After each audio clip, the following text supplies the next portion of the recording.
तो ये आपने ध्यान रखना है कि व्हाट्सएप पे प्राइवेटली अगर आप मैसेज करते हैं, कोई भी गलत मैसेज करते हैं, तो वो सेक्शन 294 में आपके लिए कोई भी पनिशमेंट नहीं लेके आता है, कोई भी एफआईआर नहीं हो सकती है। लेकिन यदि आप ग्रुप में करते हैं तो आपके ऊपर कोई भी कार्रवाई हो सकती है। दोस्तों, हम लोग सब व्हाट्सएप यूज़ करते हैं, डेली यूज़ करते हैं, चाहे वो टेक्स्ट मैसेजेस के लिए हो, चाहे वॉइस मैसेजेस के लिए हो, चाहे वीडियो मैसेजेस के लिए हो। लेकिन क्या हमें पता है कि हमारा व्हाट्सएप पब्लिक प्लेस में आता है कि नहीं आता है? क्योंकि पब्लिक प्लेस की मैं इसलिए बात कर रहा हूँ क्योंकि इंडियन पिनल कोड में पब्लिक प्लेस पर कुछ एक्ट करना इलीगल है, ऑफेंस में आता है, जिसकी एफआईआर भी हो सकती है और सज़ा भी हो सकती है। देखिए, नॉर्मली हम सभी व्हाट्सएप को बहुत ही रिस्पॉन्सिबली यूज़ करते हैं, चाहे वो टेक्स्ट मैसेजेस हों, वॉइस मैसेजेस हों या वीडियो मैसेजेस हों।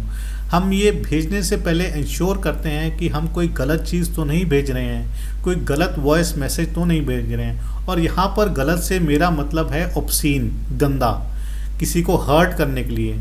तो कहीं हम कोई ऐसा तो नहीं भेज रहे हैं, तो हम पहले से ही हम देख लेते हैं कि नहीं, ऐसा कुछ नहीं है, इसलिए हम भेजते हैं।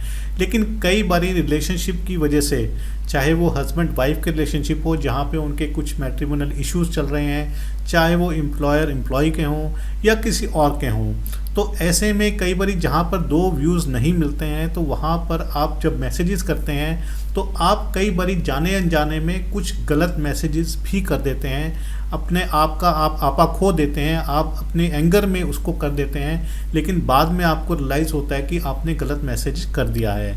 अब वो गलत मैसेज जो आपने कर दिया वो ऑब्सीन टेक्स्ट भी हो सकता है, ऑब्सीन वॉइस मैसेज भी हो सकता है। अब ऐसे में दूसरे के पास बॉल चली गई है, the ball is in the court of the other person. अब वो ऐसे मैसेजेस पर क्या कोई एफआईआर कर सकता है और क्या उस एफआईआर में आपको सज़ा हो सकती है? तो आज का वीडियो इसी के ऊपर आधारित है कि यदि आप किसी को मैसेज करते हैं, इमोरल मैसेज करते हैं, टेक्स्ट मैसेज करते हैं, वॉइस मैसेज करते हैं, या किसी के थ्रू किसी और को पता लग जाता है कि आपने उसके बारे में कुछ गलत मैसेज किया है, तो क्या ऐसे में कोई भी ऑफेंस बनता है? क्या हमारा व्हाट्सएप मैसेज जो हमने किया है वो एक पब्लिक प्लेस माना जाएगा? तो आज का वीडियो इसी के ऊपर आधारित है। Welcome to legal Gurukul. Legal Gurukul में आप सभी का बहुत बहुत स्वागत है। इन केस आपने अभी तक चैनल को सब्सक्राइब नहीं किया है तो चैनल को सब्सक्राइब कर लीजिए, साथ ही नोटिफिकेशन बेल आइकन भी दबा दीजिए ताकि आपको लेटेस्ट वीडियोस की अपडेट मिलती रहे। इन केस आपकी कोई भी लीगल समस्या है, लीगल क्वेरी है, तो आप मुझे कमेंट सेक्शन में या मेरे ईमेल आईडी पर जो आपको डिस्क्रिप्शन में मिल जाएगा वहाँ जाके आप मुझे अपनी समस्या भेज सकते हैं ताकि मैं आपको उसका एप्रोप्रिएट सॉल्यूशन बता सकूँ। तो चलिए देर ना करते हुए वीडियो को शुरू करते हैं। देखिए, इसके लिए मैं आपको एक लेटेस्ट हाईकोर्ट, मद्रास हाईकोर्ट का एक डिसीजन भी मैं बताऊंगा आपको, जिसमें एक एडवोकेट जो कि वहाँ के प्रेसिडेंट थे बार एसोसिएशन के, उन्होंने अपनी बार एसोसिएशन के खिलाफ कुछ व्हाट्सएप मैसेज कर दिया और उस मैसेजेस पर बार एसोसिएशन ने इंडियन पिनल कोड के सेक्शन 294B हमारे को ये कहता है कि कोई भी ऑब्सीन एक्ट या कोई सॉन्ग अगर कोई पब्लिक प्लेस पर गाता है या बोलता है तो ऐसे में एफआईआर हो सकती है और सज़ा भी हो सकती है। तो ऐसे में बार एसोसिएशन ने उनके ऊपर एफआईआर कर दी और उनके ऊपर केस चल पड़ा। अब ऐसे में आपको ये भी ध्यान रखने की चीज़ है, फैक्ट्स में मैं आपको ये भी बताना चाहता हूँ कि ये उसने डायरेक्टली कोई मैसेज नहीं किया, बार एसोसिएशन के ग्रुप पे नहीं किया, उसने अपने एक फ्रेंड से बात करते हुए, जो कि उसका एक और कुलीग था एडवोकेट, उससे बात करते हुए बार को क्रिटिसाइज़ किया और बार के बारे में कुछ अपशब्द, अनपार्लियामेंट्री लैंग्वेज, ऑब्सीन लैंग्वेज उन्होंने यूज़ करी। और बाद में उस दूसरे एडवोकेट ने जिसको मैसेज किया था उसने वो चीज़ कम्युनिकेट कर दी बार एसोसिएशन को। तो ऐसे में बात थर्ड पर्सन से बार एसोसिएशन तक पहुंच गई। तो ऐसे में बार एसोसिएशन ने उनके ऊपर एफआईआर कर दी। अब वो गए हाई कोर्ट में इस एफआईआर को क्वैश करने के लिए। तो हाई कोर्ट ने ये एफआईआर इस ग्राउंड पे क्वैश करी कि ये जो भी कम्युनिकेशन था ये प्राइवेट कम्युनिकेशन था, कहीं पर भी पब्लिक प्लेस में कोई कम्युनिकेशन नहीं हुआ है।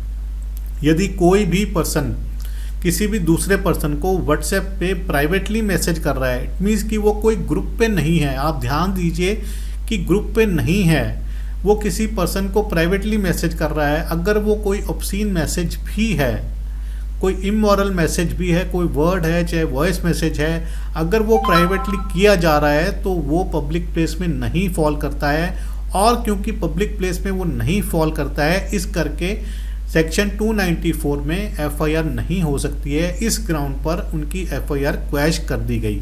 हालांकि उनको ये बोला गया कि वो एक apology letter, unconditional apology letter bar association को दे, जो कि वो ऑलरेडी दे चुके थे, उसके बाद भी वो दोबारा भी देने को तैयार थे। तो ऐसे में ये मैटर ख़त्म हुआ। लेकिन ध्यान देने वाली बात यह है कि यदि आप ग्रुप पर कोई भी ऐसी चीज़ करते हैं, आप व्हाट्सएप ग्रुप, आज की डेट में हम सभी व्हाट्सएप ग्रुप में इन्वॉल्व होते हैं, बहुत सारे ग्रुप्स होते हैं, चाहे वो फैमिली के हों, फ्रेंड्स के हों या कहीं और के हों, तो वहाँ पर अगर आप ऐसी कोई चीज़ करते हैं, कोई ऑब्सीन मैसेज डालते हैं, कोई ऑब्सीन वॉइस मैसेज डालते हैं और सामने वाले बंदे को वो चीज़ हर्ट कर जाती है, क्योंकि ग्रुप में है, ग्रुप अब एक प्राइवेट एंटिटी नहीं रहा, वो एक ग्रुप जो है पब्लिक प्लेस बन गया है, तो वहाँ पर आपके ऊपर एफआईआर हो सकती है और आपको सज़ा भी मिल सकती है। लेकिन यदि आप प्राइवेटली करते हैं तो आपको ऐसी कोई भी चीज़ नहीं हो सकती है। अंडर सेक्शन 294 आपके ऊपर कोई भी एफआईआर नहीं हो सकती है। अगर यदि होती है तो आप इस जजमेंट को दिखा सकते हैं। इस जजमेंट की डिटेल्स आप डिस्क्रिप्शन में जाकर लिंक से डाउनलोड करके पढ़ सकते हैं और इसको आप यूज़ करके अपने कोई भी अगर ऐसी कोई चीज़ है तो आप उसकी क्वेश्चन करवा सकते हैं। तो ये था आज का वीडियो। आशा करता हूँ कि आपको पसंद आया होगा। यदि आपको वीडियोस पसंद आ रहे हैं तो चैनल को सब्सक्राइब ज़रूर कीजिए, साथ ही नोटिफिकेशन बेल आइकन भी दबा दीजिए। और यदि आपकी कोई भी लीगल समस्या है तो आप मुझे भेज सकते हैं। अगली बारी मिलेंगे एक नए वीडियो में एक नए टॉपिक के साथ। तब तक के लिए धन्यवाद। जय हिंद।